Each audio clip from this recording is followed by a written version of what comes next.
Transparency post. I regret buying a house. I regret it a lot. If I could go back to January 2022, I would tell that girl, do not. Just find another apartment to move into, because doing all this shit that I have to do for this house and all the unexpected costs, high dollar unexpected costs that I keep running into, to be handling it by myself, is ass. So to all you young women who want to go out and buy a home, I encourage you to really think about it. Talk to some people and really see the ins and outs.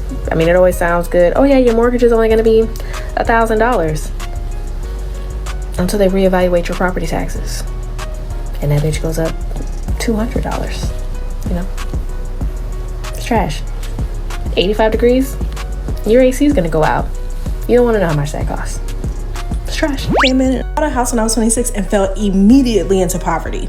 Okay, when I lived with my parents, I was living my best luxury lifestyle. I went to South Korea, bought a 2,000 plane ticket, didn't even blink twice. I went shopping, luxury goods, all that. Was traveling, was just, I was living it up. I felt rich. I had no bills. And I had a full-time 9-to-5 job. I was working as a nurse, okay? I was killing it. I bought my own house. That first mortgage payment came in and I was like, oh, this is a situation. But at first you think you can handle it, right? Like, what's a couple thou? What's a couple thou? I got it. But then the pipes in my 80-year-old home broke immediately as soon as I bought the house. Wiped out my savings. Then another pipe in a different area of the house broke.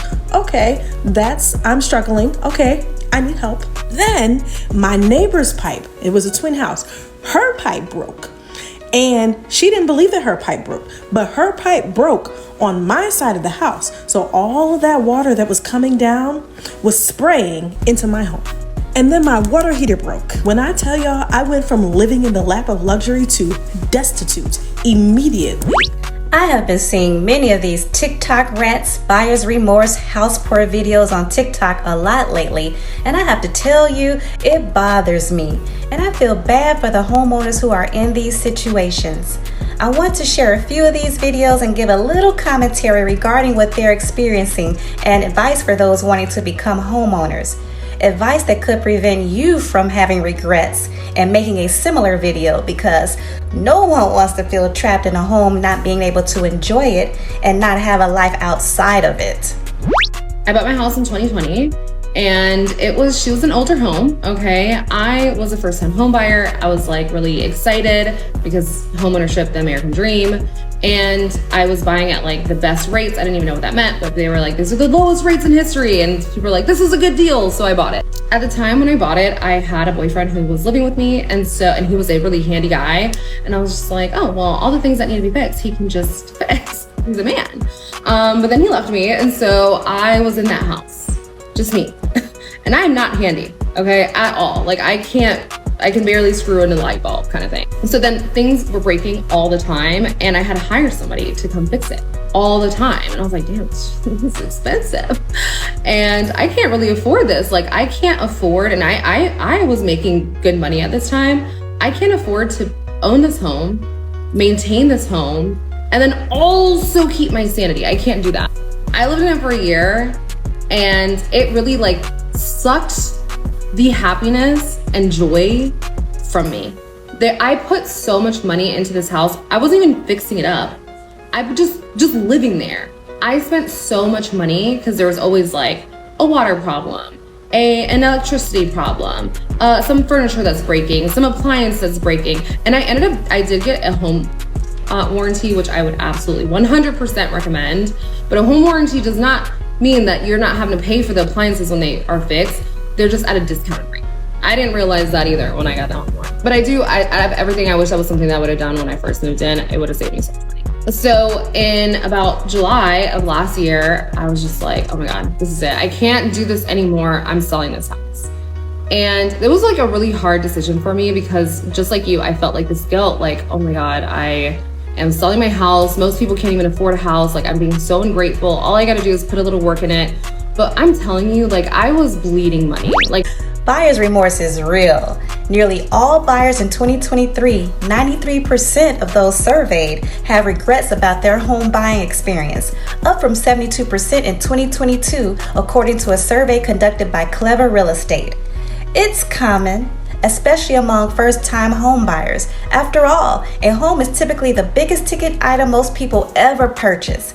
It involves not only a lot of money, but a big change in their lives. The typical reasons home buyers feel remorse after purchasing their home are: they paid too much for their home, they have become house poor, which means a significant chunk of their income goes towards their home, leaving little room for savings, emergencies, or even enjoying life. They didn't buy the home they really wanted, they don't like the neighborhood, they were not prepared for the maintenance or responsibility, or they missed their old home or lifestyle. So I'm gonna keep it 100 with ya. I told y'all I got this house in Dallas, Texas for like around $375, whatever. Living in a nice area. And I don't know if this shit is worth it, bro. Not only did I put $10,000 out of my savings, this $3,000 mortgage, man, I am literally house poor. Like, I don't know if just having my own space is worth not being able to do anything else. Like, I miss having a little apartment and going out and doing whatever I want and buying whatever I want. And I understand the long-term investment and all that shit, but I don't even care about money. And I make $124. Like, I feel I shouldn't have to work a fucking side job. I'm having a little bit of buyer's remorse with our house. We bought about a $500,000 home. Okay. And we make about $10,000 every month. Okay. How much is your mortgage payment? $4,000. Okay. Yeah. That's why you're feeling that. You're about 40% of your income. And we would suggest that you be somewhere around 25%. Your home should bring you joy, not financial stress. So let's discuss some ways to prevent home buyer's remorse. One way is knowing your budget and sticking to it. Calculate what you can comfortably afford to pay for a home, including your mortgage, property taxes, and insurance. A good rule of thumb is to keep housing costs below 30% of your monthly income. And remember, banks might approve you for more money, but that doesn't mean you should stretch your budget. And don't forget to factor in the hidden cost of home ownership. Beyond your mortgage payments, make sure to budget for utilities and maintenance. And if the house is part of a homeowners association, factor in those fees as well. And be prepared for possible future increases in your property taxes and homeowners insurance. And while I'm on the subject of a budget, your budget should leave room for living your life, whether that's hobbies, traveling, or creating memories with loved ones.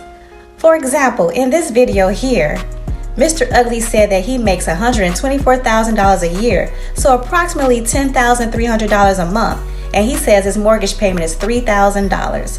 That means his housing costs are right around 29% of his monthly income. However, if the $124,000 income is his gross income and not his lower after deductions net income, he has exceeded the recommended 30% maximum for housing costs. He says he misses not being able to do whatever he wants and buying whatever he wants, and he's not pleased that he has to work a side job. This sounds like he didn't crunch the numbers and set a budget, and he bought a house with a housing payment that leaves him with little money left over for anything else. The same is true for the couple in the Dave Ramsey video. Their housing expenses are 40% of their income, well above the recommended 30%. Another way to prevent home buyer's remorse is to do your due diligence before you buy. That includes having a home inspection conducted and a review of the seller's disclosure.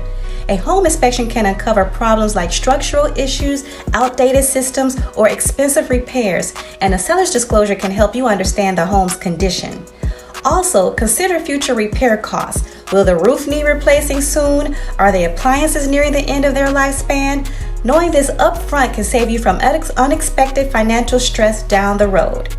Brianna X Nicole, Maddie Macho, and Chris Girl Next Door experienced having to make many repairs as a homeowner, and I don't know the details of the repairs they had to make aside from the pipes and the water heater that broke at Chris Girl Next Door's house and the AC that went out at Brianna X Nicole's house.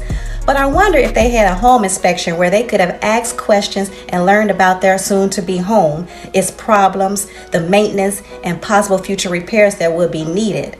If they did, and they had a good inspector, they would have learned that the water heater and AC system were at the end of their lifespan and would eventually need to be replaced or repaired. Or girl next door would have learned that the pipes in her new 80-year-old home were corroded, and it would be a matter of time before the pipe material weakens and they break. Again, I don't know if age or corrosion are the reasons these things needed repairing at their homes. They didn't say. But the inspection period would have given them an opportunity to walk away and cancel the contract to purchase if they didn't want to deal with any problems with the home. And did they receive a seller's disclosure? The seller's disclosure is also an opportunity to learn from the seller about defects so they can make an informed decision to move forward with the home purchase or not. In Illinois, and I know in many other states, home sellers are required by law to disclose in writing any material defects on the property that they know about. This means anything they're aware of that affects the home's value, health, and safety. This could include things like past flooding and flood risk, unsafe conditions, municipal code violations, environmental issues, boundary line disputes, and defects in certain structures, components, and systems. You can also prevent home buyer's remorse by researching what it's like to be a homeowner. Learn the pros and cons and what to expect so that you are prepared and can further decide if being a homeowner is right for you. Talk to people who own homes. Learn from your inspector and your loan officer. They have the knowledge and experience too. And a knowledgeable and experienced real estate agent can be your best ally. We'll help you navigate the process, negotiate on your behalf, and ensure you're getting the best deal possible. Plus, we can point out red flags and guide you in making an informed decision. And life happens, whether it's an unexpected repair, your roommate moves out, or a sudden job change. Having an emergency fund can make all the difference and help prevent buyer's remorse. Aim to have at least 3 to 6 months of expenses saved before buying a home. I'm certain all the people featured in this video and the other people making these TikTok rants, house poor videos would better weather the storm if they had an emergency fund in place. And there you have it. Avoiding being house poor is all about preparation, knowing your budget, doing your due diligence, and working with the right people. When you plan ahead, you can truly enjoy your home and the life you build in it. If this video was helpful, give it a thumbs up, subscribe for more tips, and share in the comments. What's the one thing you're most excited for in your future home? Thanks for watching, and I'll see you next time.